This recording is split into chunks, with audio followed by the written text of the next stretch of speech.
성전 건축을 섭리하신 하나님은 성전의 기물 제작에도 세밀하게 간섭하시며 역사하십니다.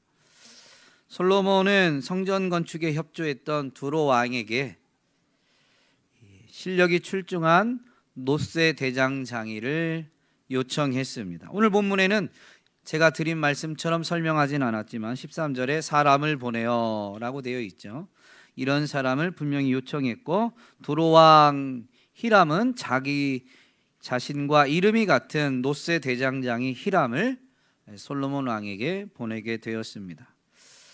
놋세 대장장이 히람은 역대기의 기록을 보면 능히 금, 은, 동, 철과 돌과 나무와 자색, 청색, 홍색 실과 가는 배로 일을 잘하며 또 모든 아로 새기는 일에 익숙하고 모든 기묘한 양식에 능한 자라고 소개합니다.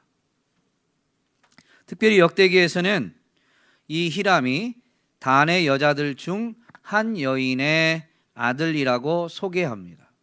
그런데 오늘 우리가 읽은 본문에 보면 14절에 그는 납달리 지파 과부의 아들이요 라고 소개하고 있죠. 이렇게 동일한 사람을 언급하면서 설명이 다를 때 우리는 어떻게 이해해야 된다라고 오전에 말씀드렸죠. 2부 예배 때 말씀 안 드렸습니다. 1부 예배 때만 했습니다.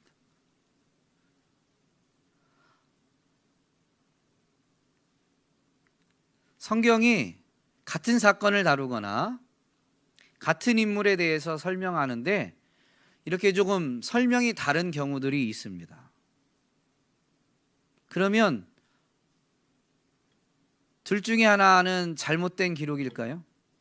그러지 않죠. 상호 보완해서 그 의미를 이해해야 되고 그 사건을 이해해야 됩니다. 오전에 2부 예배 때는 말씀을 안 드렸는데요. 제가 오후 예배는 좀 편하게 하면 2부 예배 때 12시까지 끝내겠다는 마음을 가지고 단회를 서다 보니까 막 좀 이렇게 건너뛸 때도 있고 막 그렇습니다. 그래서 오늘 2부 예배 때도 사실 상당히 좀 건너뛰었습니다. 내용을.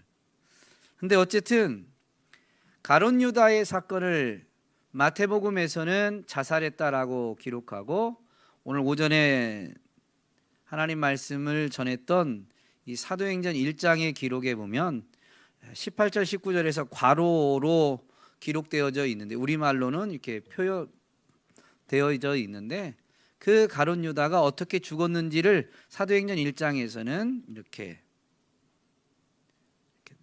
정확히 갑자기 생각이 안 나네요. 곤두박질하여 창자가 터지고 배가 터지고 창자가 흘러나왔다 이렇게 묘사하고 있습니다. 자살했는데 갑자기 곤두박질했다라는 이 표현이 어떻게 해석해야 되냐면 목매어 자살했는데 이제 그 줄이 끊어져서 땅으로 그 몸이 이미 줄을 매달고 자살했을 때 죽었다면 시체가 땅으로 곤두박질해서 떨어져서 이제 배가 터지게 되었고 거기에서 창자가 이렇게 흘러나왔다라고 이해해야 맞습니다. 그러니까 자살한 것도 맞고 그래서 곤두박질 쳐서 창자가 터진 것도 맞는 거예요. 이걸 연결해서 상호 보완해서 해석해야 되는 거죠. 그렇다면 역대기의 기록에서는 이 놋세 대장장이 히람이 단의 여인 중에 한 여인의 소생이다 라고 했는데 오늘 열왕기에서는 납달리 지파 과부의 아들이다 라고 말하니 상호 보완하면 이 놋세 대장장이 히람의 어머니는 어떤 사람일까요? 납달리 지파의 과부예요. 역대기는 단의 여인들 중에 한 여인의 소생, 즉 그 말은 단지파 여인이다라는 거죠.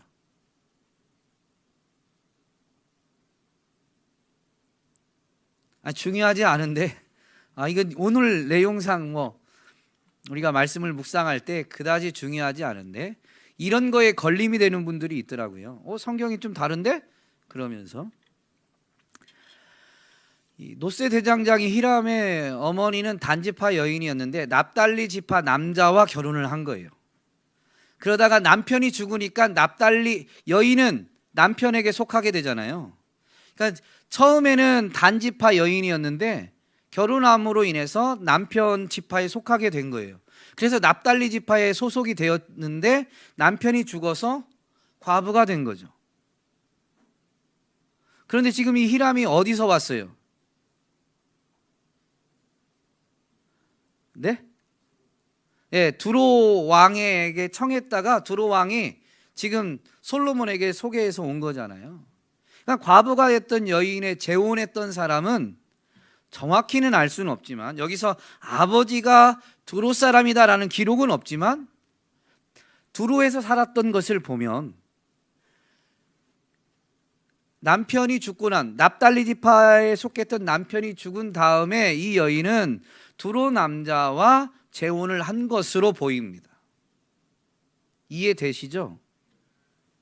이런 식으로 말씀을 묵상할 때 서로 병행구절이 있을 때 상충되는 부분이 있으면 다른 부분이 있으면 왜 이렇게 됐을까 생각하면서 앞뒤를 좀 이게 틀린 게 아니라 어떤 시점에 어떤 측면만 기록한 것이다 라고 보면서 짜맞춰 보면 우리가 조금 이해가 되고 히람의 어떤 이 성장 배경이 조금은 우리가 유추가 되는 거죠. 그러면서 히람의 마음은 어떠했을까라고 우리가 묵상하면서 조금 더 쉽게 다가갈 수가, 조금은 거리를 좁히면서 말씀에 있는 이 사람들의 생각과 마음을 이해하는 데 다가갈 수가 있습니다. 그래서 말씀 묵상에 조금 도움이 되는 거죠. 어쨌든 노세 대장장이 히람은 이런 사람이었는데요. 솔로몬 왕에게 와서 이제 노스로 기물을 만드는, 성전 기물을 만드는 일을 담당하게 됩니다.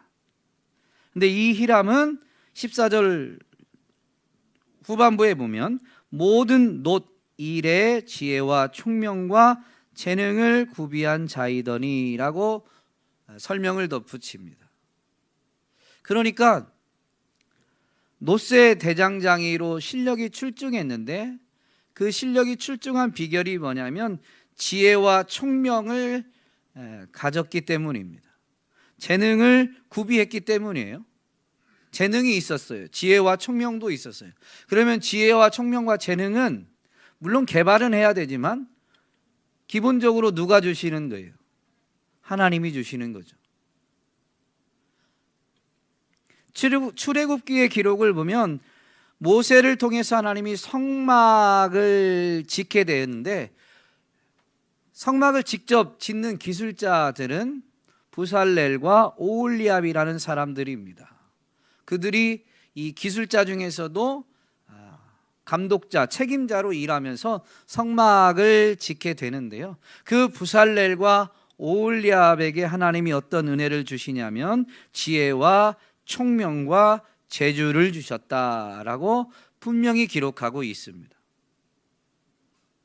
그러므로 오늘 본문에서 히람이 모든 놋 일에 지혜와 총명과 재능을 구비했다라고 하면서 하나님이 이것을 주셨다라는, 하나님이 주체가 되어서 히람에게 이렇게 하셨다라고 기록하진 않지만 우리는 충분히 이 히람이 하나님이 지혜와 총명과 재능을 주셔서 비록 두로에서 자라게 되었지만 그는 단지파 엄마 밑에서 자라면서 때가 되어서 성전 건축에까지 쓰임받게 되었다라는 것을 알 수가 있습니다. 솔로몬 왕이 두로 왕에게 노세 대장장이를 요청한 것은 두로 지역이 이스라엘 지역보다 이런 금속을 다루는, 특별히 노세를 다루는 기술이 발달했기 때문인 거죠. 그러면 단지파 엄마가 납달리 지파 아빠에게 결혼했다가 그 남편이 죽고 나서도 두로 사람까지 결혼하게 된, 어떻게 보면 기구한 운명의 여인과도 같죠. 더군다나 신앙 공동체, 이스라엘 공동체 안에서. 그런데 그런 어머니의 아들 이 히람이 하나님의 섭리하심을 통해서 그렇게 두로 지역에서 자라면서 기술을 익히게 되었는데, 때가 되니 그게 기구한 게 아니라 하나님의 성전을 지을 때에 중요한 기술자로 쓰임받게 되는, 그것을 준비한 과정이었던 것이죠. 그래서 이러한 부분을 보면 우리는 이 성전 건축에, 더군다나 그 기물을 만드는 데까지 하나님은 세밀하게 간섭하신다, 하나님은 섭리하신다라는 것을 분명히 알게 됩니다. 하나님은 실수가 없으십니다. 이 히람이 이제 성전에서 만드는 녹기구를 오늘 본문에서 기록하는데요, 본문에서는 두 가지가 먼저 나옵니다. 이 두 가지만 만든 게 아니라, 하나는 성전 앞에 있는 놋 기둥입니다. 이 두 개의 기둥을 세우게 되는데요, 그것은 기둥 위에 놋머리가 있고 머리 위에는 백합화 장식으로 이루어지게 됩니다. 그것의 사이즈나 이런 것은 본문에 자세히 기록되어져 있습니다. 그리고 나서 이 두 기둥에 이름을 붙이게 되는데, 그 이름이 뭐예요? 야긴과 보아스입니다. 야긴과 보아스인데, 야긴은 그가 견고하게 세우신다라는 의미입니다. 보아스는 그에게 힘이 있다라는 의미입니다. 여러분, 이 두 기둥을 성전에서 보면, 지난주에 이제 이 11개의 기록을 살펴보면서 성전 건축을 시작할 때 솔로몬 주기 제4년에 건축이 시작되는데요, 성경은 솔로몬 주기 제4년을 표기는 하지만 그것보다 앞서서 설명을 덧붙이는데, 이스라엘이 애굽에서 나온 지, 즉 출애굽한 지 몇 년인지는 저도 기억이 안 나네요. 6장 1절에 보면 이스라엘 자손이 애굽 땅에서 나온 지 480년이요 라고 하면서 솔로몬이 이스라엘 왕이 된 지 4년 15월 곧 둘째 달에 솔로몬이 성전 건축하기를 시작했다라고 이렇게 설명합니다. 솔로몬에 의해서 성전 건축이 준비되고 시작됐죠. 그러므로 솔로몬 주기 제4년이 사실은 이 시점입니다. 성전 건축의 시점. 근데 굳이 설명을 덧붙인 이유를 이 부분은 6장 말씀을 묵상할 때 되새겼는데요, 성전을 통해서 출애굽한 하나님을 기억하라라는 것입니다. 출애굽시킨 하나님은 어떤 하나님이세요? 밴드에 제가 글로 자세히 써놨습니다만은 저도 다 기억은 나지 않습니다. 제가 작성하고 말씀도 대언했지만, 그러나 쉽게 기억할 수 있는 것은, 먼저는 출애굽은 구원이죠. 하나님은 우리를 구원하신 분이다 라는 것입니다. 그런데 그 구원은 이스라엘 백성들, 이스라엘 공동체에게는 그들의 조상이었던 아브라함에게 주셨던 약속의 실현이었습니다. 그래서 성전을 바라보면서 하나님은 우리의 구원자이시다라는 것을 기억해야 됩니다. 동시에 하나님은 언약을 분명히 이루시는 분이시다라는 것을 또한 기억해야 되는 거예요. 그러면 성전 앞에 두 기둥을 볼 때, 하나님이 우리를 구원하신 분이다 라는 것을 떠올리게 되면, 이 두 기둥은 무엇을 기억하게 도와줄까요?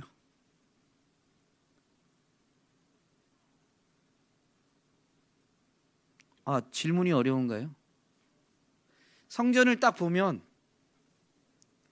하나님이 우리를 애굽에서 건져내셨던 우리의 구원자다라는 것을 생각해요. 그 성전을 바라보는데 성전 앞에 노수로 된 두 기둥, 번쩍번쩍 하겠죠. 금만큼은 아니어도 눈에 분명히 잘 들어올 겁니다. 성전을 바라보면서 하나님은 우리를 애굽에서 건지신 구원자이신데 그 앞에 또 녹기둥을 보면 뭘 생각하게 될까요?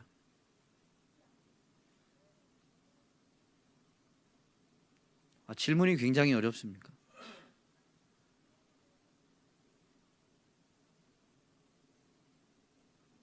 두 기둥,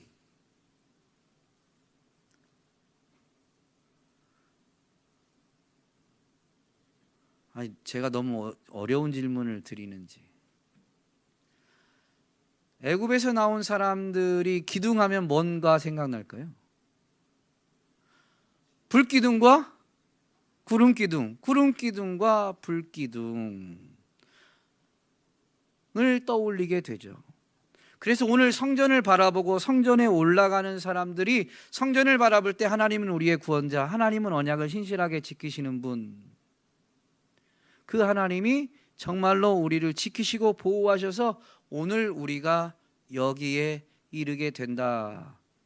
그 하나님이 우리를 지키시고 보호하신 증거가 구름기둥과 불기둥이죠. 그것은 하나님이 내 삶에서 어떻게 나를 지키시고 보호하셔서 오늘 여기까지 인도하셨는가라는 것을 기억하게 만들어주는 장치입니다.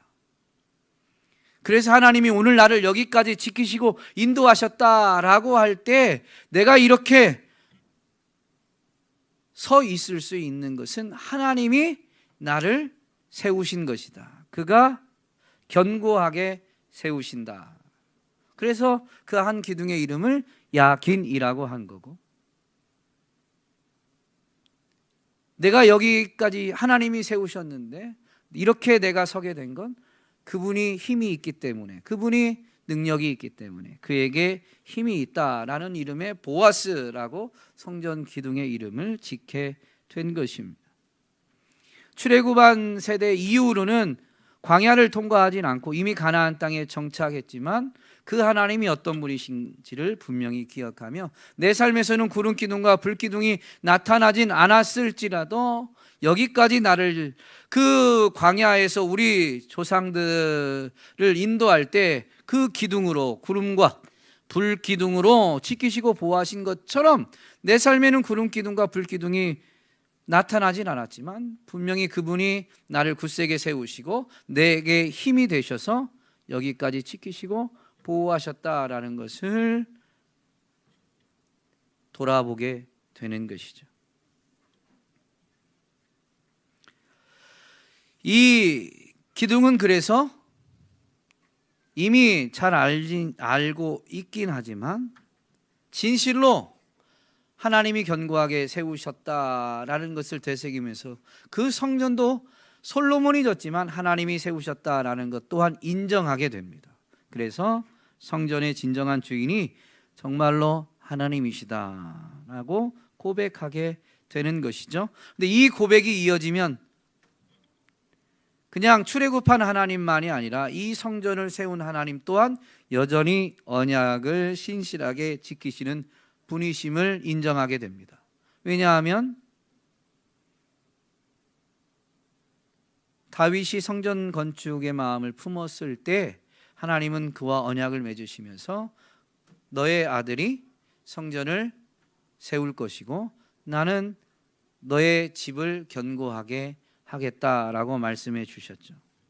그러므로 하나님은 언약에 신실하신 분이심을 솔로몬을 통해서, 그리고 더 나아가서 다윗의 후손인 예수 그리스도를 통해서 성전이 견고히 세워지는 언약이 성취되어졌고 그의 왕조, 그의 집이 영원히 견고하게 되어지는 것 또한 온전히 성취되었습니다.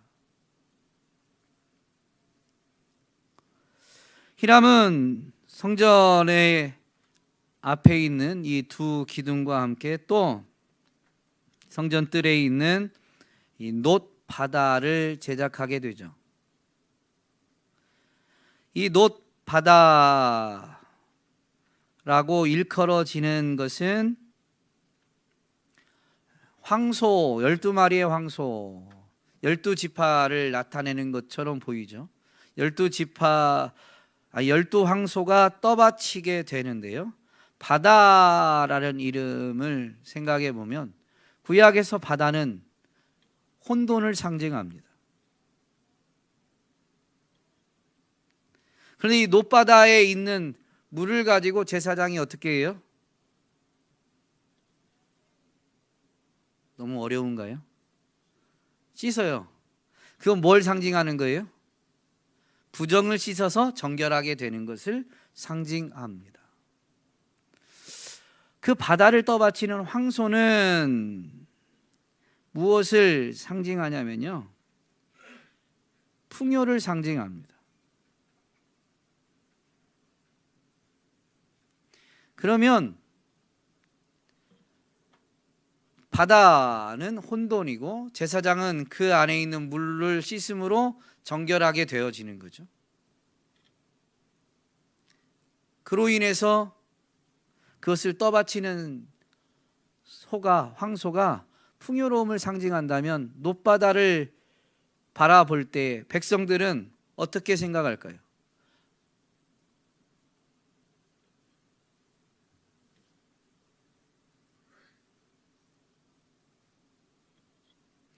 제사장만 정결하게 되는 게 아니라, 물론 안뜰에서 제사장이 제사의 업무를 하다 보니까 먼저 놋바다에 가서 씻고 자신이 이제 지성소 안에 들어갈 때는 물론 대제사장이 속죄제를 드리고 나서 피를 바르고 들어가게 되지만, 그냥 제사의 업무를 할 때는 제사장들이 그냥 물로 씻어서 자신을 정결하게 하고 이제 제사를 집례하게 됩니다. 그런데 제사를 드리는 건, 집례는 제사장이 하지만 제물은 누가 가지고 와요? 제사를 드리는 백성들이 가지고 오게 되고요. 제물을 이제 잡은 다음에 그 제물을 가지고 제사를 드리는 일을 제사장이 할 때 그것은 제사 드리는 사람을 대신하는 겁니다. 그러므로 제사장이 물로 자신을 정결하게 하는 것은, 즉 바다는 혼돈인데요, 우리의 삶의 혼돈, 혼란스러움은 언제 정리가 되느냐? 자신의 부정함을 씻을 때, 죄를 사함받을 때 여러분 사람의 삶의 혼돈이 정리가 되는 거예요. 혼돈이 정리되면 뭐가 오느냐? 복이 옵니다. 그게 그 사람에게 풍요로움입니다. 영적인 풍요로움, 그리고 실제적으로 땅에서도 풍요로움이 누려지게 되는 것이죠. 바다를 보고 바다를 통해서 이 놋바다의 물을 가지고 제사장이 제사를 드리는 것을 통해서 그걸 바라보면서 백성들은 이러한 영적인 원리를 되새기게 되는 거예요. 그냥 어떤 필요에 의해서만이 아니라요, 이런 상징과 의미들을 하나하나 계획해서 제작하게 되었던 것이죠. 그래서 성전에 올라가면 온통 이런 영적인 메시지가 울려 퍼지게 됩니다. 그러므로 하나님은 물론 어디에나 계십니다. 그건 구약에도 마찬가지였어요. 솔로몬이 성전을 봉헌할 때 기도하는 내용을 보면 주는 하늘에 계시지 정말로 하나님이 이름을 두시겠다고 한 그 성전 안에만 갇혀 계시는 분이 아니에요. 심지어 하늘에 계시다고 하지만 하늘의 하늘이라도 하나님이 거하시기에 합당한 곳이 아닙니다. 하나님이 그냥 여기에만 머물러 계시기에 그냥 적절한 공간이 아니에요. 하나님은 어디에나 계십니다. 하나님은 어디에나 계십니다. 그런데 왜 그렇게 성전이 중요하냐면, 오늘날은 물론 성전과 같은 그런 기물이나 이런 건 없어도 예수 그리스도에 의해서 성전이 완성되어졌습니다. 사실 예수 그리스도를 믿음으로 우리는 성전이 되어지지만, 교회가 주의 이름으로 모이는 이 예배당도 성전으로 일컬어지게 되고요. 이 성전의 중요성은 뭐냐면요, 영적인 원리, 영적인 진리가 울려 퍼진다는 데 있는 거예요. 성전 자체에 하나님이 갇혀 계시진 않지만 성전에 나아갈 때 우리는 하나님 앞에 나아가는 것이고, 우리가 하나님을 간절히 찾고 찾으면 하나님을 만나게 된다라는 이런 영적인 원리를 예배당을 통해서 되새기게 되는 겁니다. 그리고 그 영적인 원리, 영적인 진리가 되새겨질 때 우리는 더욱 마음을 다하고 성품을 다하기 쉽습니다. 영으로 예배해야 되는데, 그 영으로 예배한다라고 할 때 우리의 마음을, 영을 다하기가, 이 영적인 진리가 되새겨져야 조금 더 쉽게 이루어지게 되는 것이죠. 세상의 기준과 가치가 더 크게 울려 퍼지는 곳에서 영적인 진리를 부여잡고 영적으로 예배하는 건 불가능한 건 아닙니다만은 쉽지가 않죠.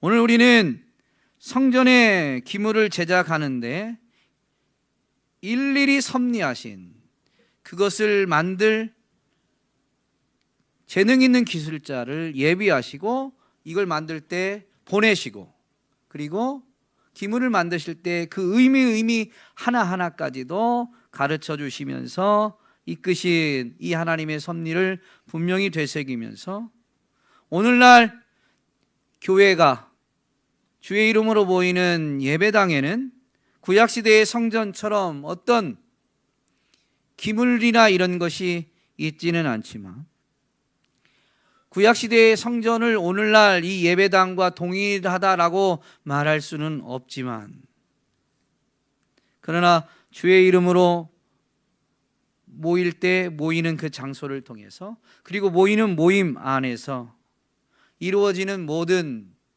일들, 특별히 부족하지만 어쨌든 주의 종으로 세워진 이들을 통해서 교회 안에서 이루어지는 일들은 결국 무엇을 위한 거예요? 영적인 이 원리, 진리를 되새기는 겁니다.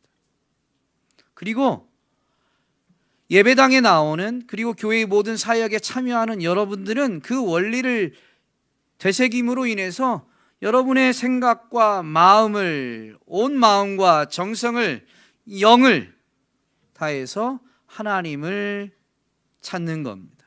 하나님께 나아가야 되는 것이죠. 사역에 참여하는 것 자체가, 예배당에 온 것 자체가 영적인 예배가 아니에요.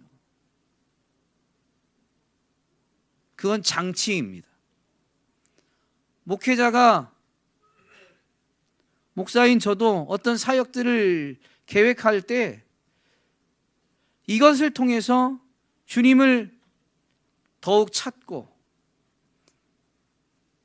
주님 앞에 더 나오도록 하게 하기 위함이지, 그걸 했기 때문에가 중요한 게 아닙니다. 그런데 목사는 어쨌든 그렇게 하고도 참여율이 저조하면 여러분은 각자 나름대로 삶의 자리에서 주님을 기억하고 주님을 붙들려고 애를 쓰시겠지만,